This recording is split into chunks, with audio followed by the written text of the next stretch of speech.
નમસ્કાર દર્શક મિત્રો, ધ બી અલેટ ન્યૂઝમાં આપનું હાર્દિક સ્વાગત છે. તો જોઈએ આજના મુખ્ય સમાચાર. વડોદરા શહેરના આજવા રોડ ખાતે આવેલા મહાવીર હોલથી પાણી ગેટ રોડ ખાતે આવેલા ટુ વ્હીલર ગાડીના શોરૂમ માલિકો દ્વારા વડોદરા શહેર કોર્પોરેશન દ્વારા બનાવવામાં આવેલા ફૂટપાથ ઉપર ગાડી મૂકીને દબાણ કરવામાં આવે છે. તેમજ આ ગાડીઓના શોરૂમોને કોર્પોરેશન દ્વારા નોટિસ પણ આપવામાં આવી છે.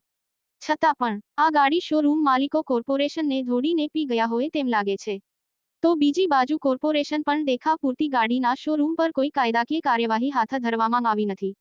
તો શું સમજવું કે ગાડીઓના શોરૂમ માલિકોને કોર્પોરેશન છાવરી રહ્યું છે કે પછી આના ઉપર યોગ્ય કાયદેસર કાર્યવાહી થશે કે નહીં?